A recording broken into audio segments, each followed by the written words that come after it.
Sì, io la prima cosa che vorrei chiedere a Donna Haraway è in che modo il pensiero dello Cthulhu-Sin, che è un pensiero tentacolare,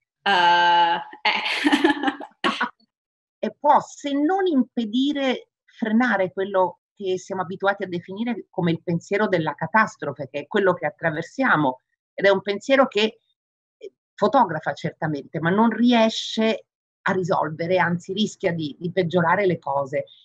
Well, this is a very rich compost pile to think in rather than a single kind of question, which of course is exactly right. So I'll think it with my familiar perched on my shoulder. Actually, notice that this little familiar, this has to do with the Thulucine. This is a stuffed octopus from the Monterey Bay Aquarium. But unlike most toy octopuses, the eye is actually biologically sort of right. It's not a humanoid. It's not a round eye familiar. Can you see it? There we go. Okay. it's an eye like the eye of an octopus. So that if you buy this little toy, you're not just buying a human projection, but you are at some level opening yourself to encounter what is not you. What is a being who lives in worlds not your own, that perhaps you are learning to somehow inhabit with this other being in a less destructive way. So I think of the Thulucine, or the time of the earthly ones, the time space of the chthonic, not as something that's ancient and past and nothing but in the classics, but as the time of being an earthly being now with other earthly beings in an effort to live and die well with each other. So that human exceptionalism is out of the picture, but the specificities of human beings, our situated histories, our situated desires and needs are not out of the picture, but are in their kind of rich in Karen Barad's terms, intra-activity and interactivity with others, machines, other organisms, the built world, the world that is inherited, both in traditional terms, natural and cultural. So that I don't think as in a sort of directionless, oceanic, a semiotics of no meaning, but rather of situated and never simple, never single line meanings. So that if I think of spiders, I don't think of directionlessness, but rather, what do actual spiders, and which spiders are we talking about here? And where are they living? And in what sorts of worlds are spiders and I brought into each other's presence? And is it destructively or somehow in some kind of way that's conducive to flourishing? Spiders are predators. I believe there's only one vegetarian spider that ever evolved on planet Earth. They are really exquisitely good at sensing and tracking and eating their prey. These are not directionless semiotic metaphors. These are actually existing beings who play an ecological role for themselves, but also for us. For example, the spiders in my house are really good flycatchers. And I do not knock down their webs from the corners of my room because I'm really happy with the fact that they will trap and catch flies. So I'm interested in this. The Thulucine is about the time of material, semiotic, situated, living and dying with each other through many scales of time and space, and how to be capable of response, how to be responsible. So the Thulucine is not some metaphor, not some vague pseudo-Deleuzian metaphor. It's about being in and of the earth at all of it in its complexities, which includes for us certain kinds of linguistic and ethical complexities that are not the same as those an octopus might face.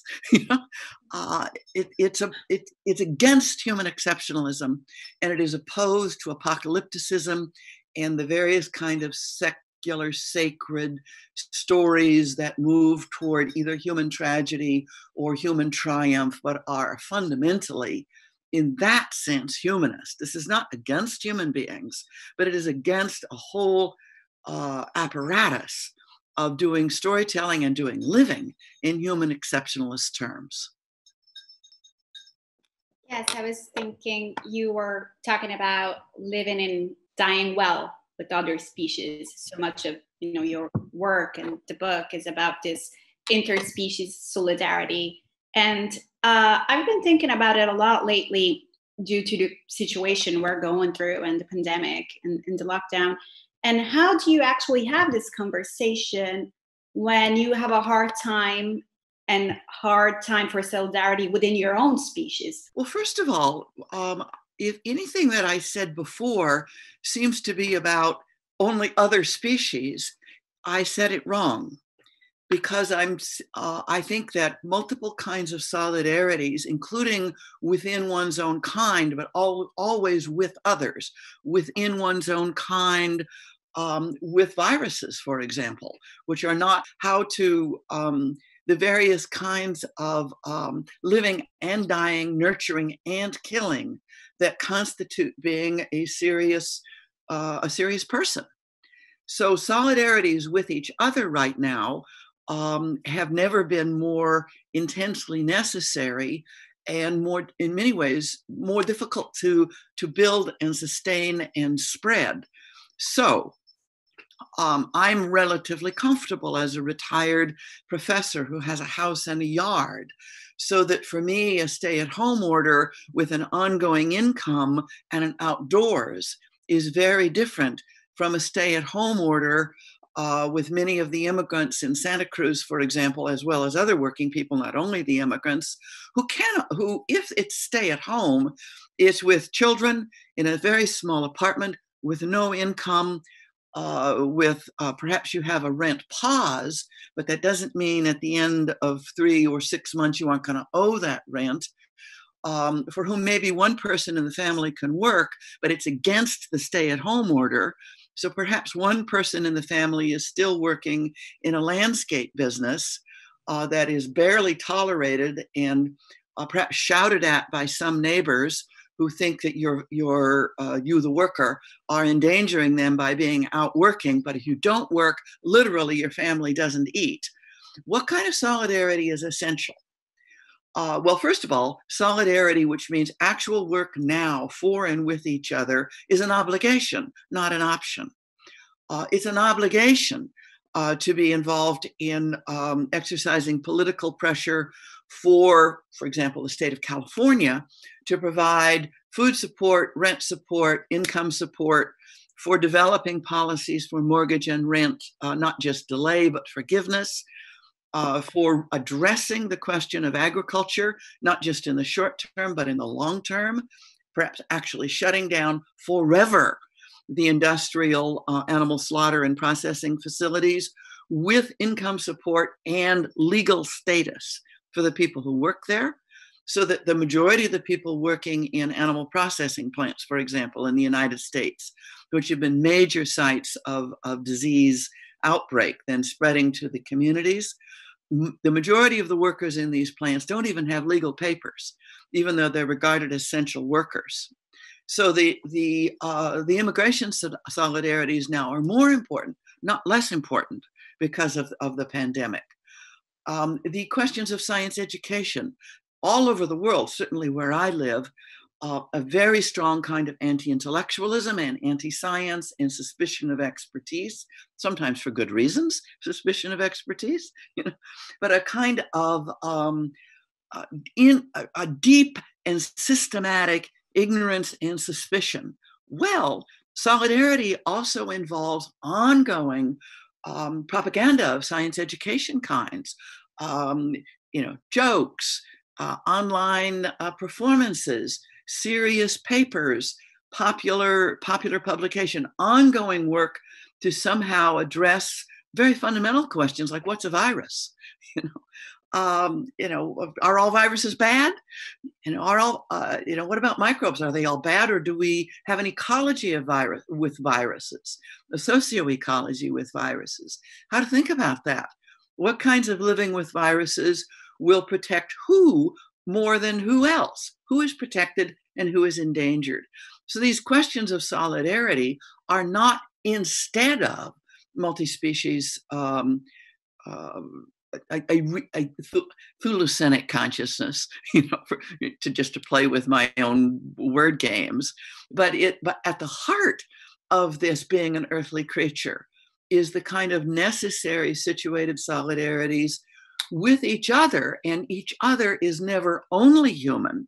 Okay, it is always in situated socio-natural ecologies. So just a quick example, this particular virus is probably rather directly resulted to ongoing biodiversity destruction and simplifications of living systems of other beings, including bats, ways that human beings are living in our agricultures, in our dense expansions of cities, in our penetrations into the life ways of other beings, have created an epidemic-friendly world.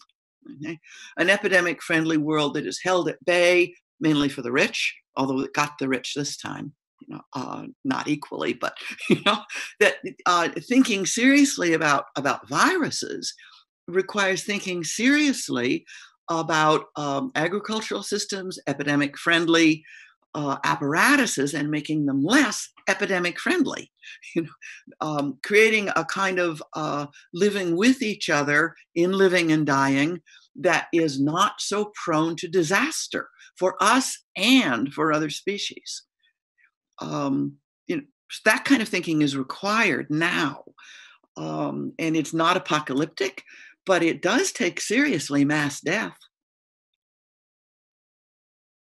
Yeah, and going just a little bit, I don't know how you feel about it, but don't you think there's a little bit of a lost opportunity in this abounding and recurring war metaphors? I agree with you completely. I think the war metaphor is a terrible burden right now. And of course, it's not just a metaphor. You have these military planes flying over cities in tribute to nurses. I mean, if nurses need tribute, they really don't need it from military airplanes. It's not just a metaphor.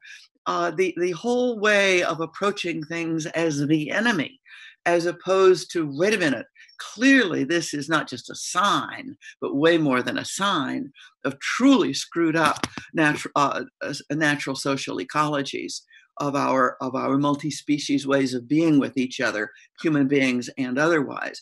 How to repair these drastically damaged ecologies, what kind of rehabilitative and restorative work is required, including for right now, how to protect people in shelter in place, in income support so people don't have to work. Right now, we are in a state of urgency because of totally disrupted ecologies. There are huge numbers of metaphors that can be drawn out and worked with that aren't just happy metaphors. It's not like you go from war to some kind of weird blissed out happiness. You go to other kinds of seriousness that are not about being in a fortress among enemies, but about restoring and repairing the world for each other, which involves more than human, but also human. In realtà, ascoltando Donna Haraway, ma anche riflettendo su tutto quello che lei ci ha detto, a partire proprio dal manifesto Siborg di metà anni 90, e anche pensando alle discussioni all'interno dei femminismi italiani di queste settimane e anche di queste ore, io mi faccio una domanda, le faccio una domanda, se crede molto semplice, ma credo che la risposta sia più complessa, perché lei da allora, dagli anni 90, ci dice che non siamo esseri naturali, ma siamo esseri culturali. Perché, soprattutto nei femminismi e non solo, è così difficile accettare questa distinzione? Well, it's not just feminisms. We belong to cultures that are, for hundreds and hundreds of years, have been premised on a kind of human exceptionalism, either of sacred or secular kinds, that divide nature and culture, and that constitute the self within that framework. We're really fighting. See what I did? I went immediately to fighting. Help! We are enmeshed in worlds that we are trying trying very hard to rebuild, to restore, to rethink, to relive. So it's not just feminists. By the way, the cyborg goes back to the 80s, not the 90s, the early 1980s. In many ways, for me, the origins of the Siborg Manifesto were in the United States in the time of Ronald Reagan, and come from a New Left meeting in Savtat in then Yugoslavia in an effort to rethink Marxism. So that the Siborg Manifesto grew from the early 1980s for me, not the 90s, and had everything to do with a tendency in feminisms, particularly Western feminisms, but not only, to accept a kind of technological determinism and an anti-technological perspective, to be critical of the apparatus of science and medicine correctly, but in such a way as to become the enemy, as opposed to repossess science and medicine for more flourishing ways of living. And I wanted to, in a way, repossess cyborgs for feminist flourishing. And that included taking gender and its apparatuses extremely seriously, but never as just natural or cultural, but something else for which we don't have words. So I did things like implode words and say natural cultural as one word that nobody can pronounce and say it real fast, so that the two sides implode into each other. So it's not really hybrid. It's not taking two things and mixing them. It's more a kind of implosion and a kind of surging of something else. It's still possible other worlds, which are actually already here and always have been. So it's not like we don't already live in deep worlds of solidarity and caring and the lust for justice and care. And serious skills, knowing how to do this, serious ways of living well with other species. It's everywhere if we just start looking, or not. And then looking, of course, is not always the right metaphor.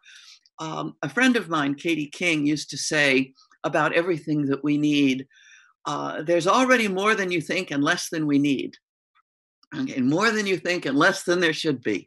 If you think of practices of justice and care and vital solidarity out of the kind truly needed now, there's more here now than we thought and less than there should be.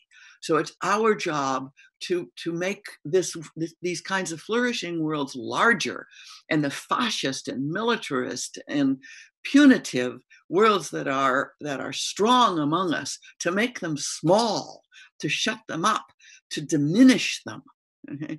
While making the worlds that need to be larger and louder and bigger and more and healthier. And that's what cyborgs are about, as I tried to resignify them. And it's surely a feminist project, but not only a feminist project. There is a lag in between, your writing, the Siborg Manifesto, and when it was available to Italian writers. So when you refer to Reagan, probably you're immersed in a completely different landscape culturally. So I think something happened specifically. But yes and no, because I'm actually referring to perhaps the decade of the consolidation and explosion of neoliberalism and its financial apparatuses. I'm thinking of the 80s as a decade that truly, a decade of defeat for post-World War II orders, including eventually in the Nordic countries with its social democratic apparatuses, even in Italy, the attack on labor unions. I'm thinking of 1980s labor activist feminists that I knew in Italy at the time. I think that the 80s were a critical decade of loss for a progressive left. Not comprehensive, but big.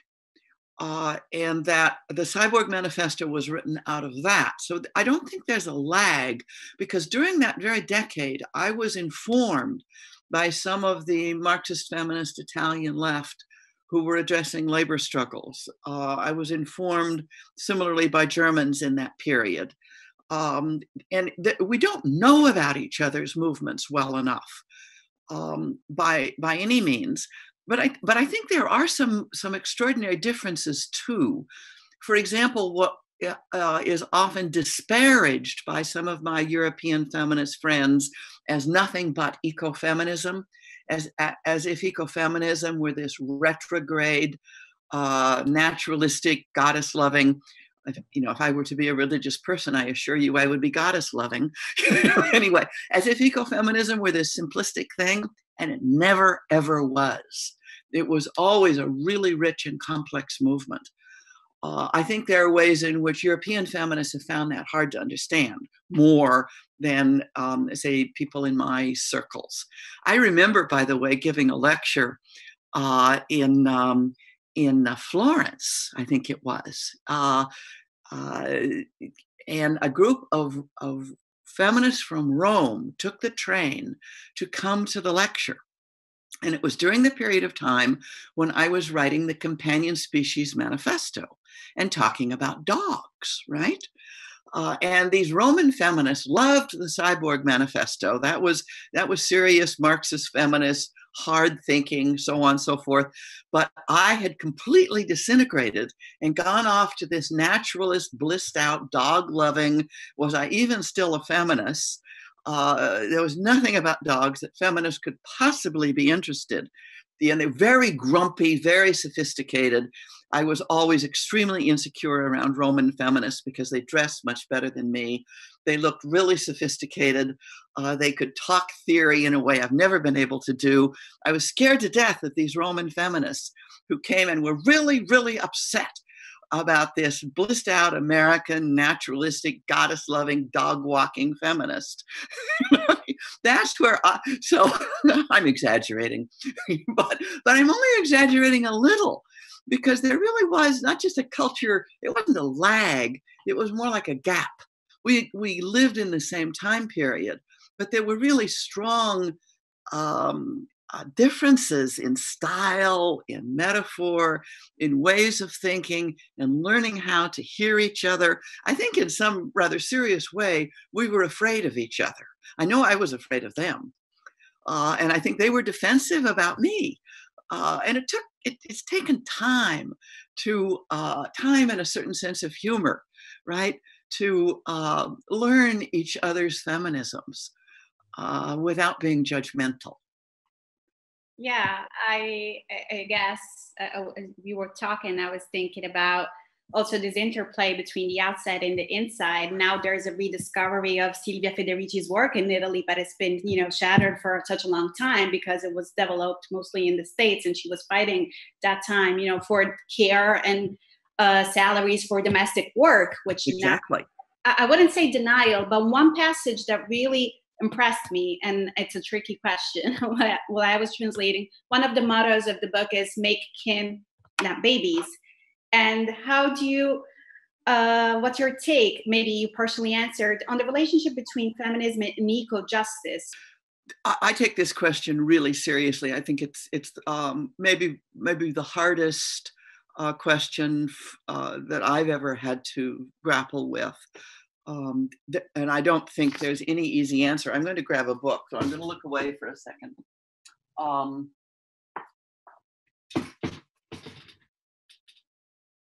Wait a minute, let me get that in.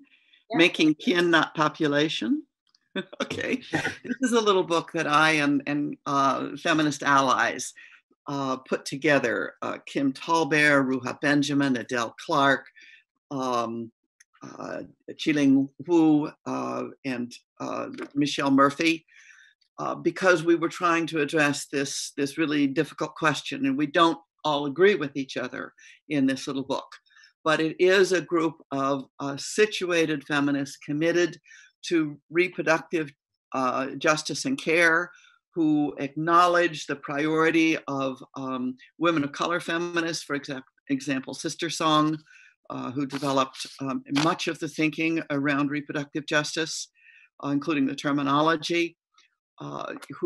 Our commitment to feminist reproductive justice and care is no nonsense, that in the last instance, only a woman can make the decision about whether to have a child or not, refusing all coercive population control programs, recognizing the ongoing scandal of reproductive injustice of many kinds, including lousy housing, lousy education, terrible health care, racist attitudes, disparagement of children, the killing of young Black men, the ripping off of the children of immigrants at the border, all kinds of reproductive injustice, which remain an absolutely forefront, urgent feminist matter. Without dropping that, even for an instant, okay, how also at the same time to look at the question of human numbers in this, not in a Malthusian way, but so that if you're not doing this in a Malthusian way, one of the first things that impresses itself on a feminist thinker, people like us, is that the greatest reproductive burden on the earth actually comes from the sectors of population and the regions of the world that are rich. The greatest reproductive insults in the world come from the bringing of children into the world within wealthy consumerist frameworks, okay? And a kind of hyper-capitalist, hyper-consumerist reproductive permission, which may be fewer children, but which takes an intense toll on the earth, including an intense toll on the children of the less wealthy, and an intense toll on the biodiversity of the earth. For example, in mining, so as to produce the rare earth minerals, so as to produce the hyper-connected internet world, the supply chains that have labor implications for human beings, and also biodiversity implications for, let's say, oil palm production, for its multiple products, the animal industrial industries, the feeding of the appetites of the wealthy world, and the building up of corporate and commercial apparatuses to increase meat eating, for example, as not just a symbol, but a practice of wealth, to develop global middle classes as ever more consumerist, so that even while actual birth rates go down, as they are going down just about everywhere, practices of destruction intensify. So these are all reproductive questions. At the same time, I think I put in this little book and in my other writing, when I was born in 1944, the global population was maybe somewhere around 2.5 billion. And when I die, because I'm a rich white woman with all kinds of privileges, unless the COVID virus gets me, okay, the population of the earth will probably be somewhere around 8.5 billion, maybe a little more than that.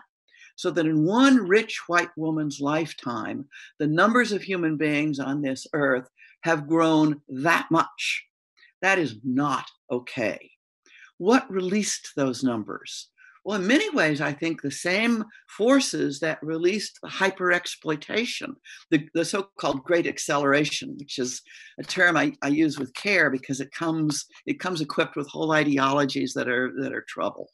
Okay, but in many ways, the great explosions of mining, of industrial agricultural, of genetic depletion, and of human numbers, this explosion of it all is part of post-World War II social and economic orders that I just a few minutes ago said took a certain kind of wrinkle in the 1980s with what we have called neoliberalism.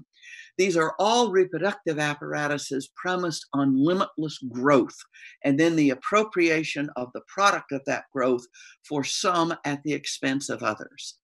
So these are growth apparatuses, not just ideologies. And human beings have been in the vice grip of these explosive apparatuses in our numbers, as well as in other aspects. So that people have been ripped off of land and their own methods of community control of their own numbers. People's autonomy has been stripped away in all kinds of ways. So that I feel that the post-war world The human beings of the post-war world are the born ones, almost a science fictional group, the born ones, the ones born into these apparatuses that are premised on intensified growth and exploitation. So yes, I think there need to be fewer people. And I think over a period of a few hundred years, it took a few hundred years to get here. Over a period of a couple hundred years, with reproductive multi-species justice, including human as the means and not just the end at the end of the day, that reproductive justice and care must be the means, not just the ends. So taking care of housing, taking care of health, taking care of sexual safety, those are means of reproductive justice. Those are also means of I want to be in a pro-child world. Right now, I think I'm in a pro-natalist world, but an anti-child world. Okay. I want to be in a serious pro-child world. So I want people to be, including me, to be making kin so that babies are fewer and precious. And furthermore, all over the world, birth rates have fallen, are falling, except really in the hyper-exploited areas of the world where birth rates remain high and women's reproductive suffering remains intense. Make kin, not population, although it doesn't sound as good. Make kin, not babies is a great slogan, but it's maybe not necessarily quite the right politics because it can so easily become captured by racist and classist population control apparatuses. On the other hand, not to talk about the burden of human numbers, to just not even be able to discuss what it means on this earth, that by the end of this century, if we are incredibly lucky, and if birth rates remain low, if, and only if, the numbers of human beings on this population might level out at about 11 billion.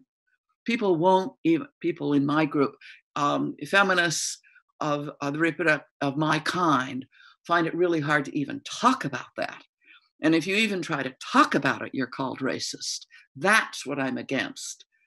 I think that that we must somehow learn to develop the politics of making kin in current conditions with reproductive justice as our means and not just our goal. No, thanks. And Thank also, you.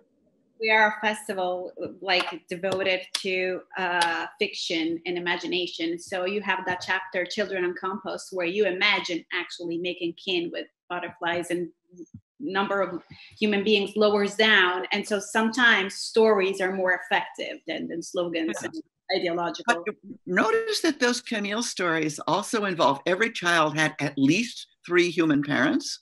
Yes. The sociality of Camille, who is charged with the care of the monarch butterflies, involved alliance with the Mazahua women, the contemporary Zapatista women, for the defense of water in Michoacan and in Mexico.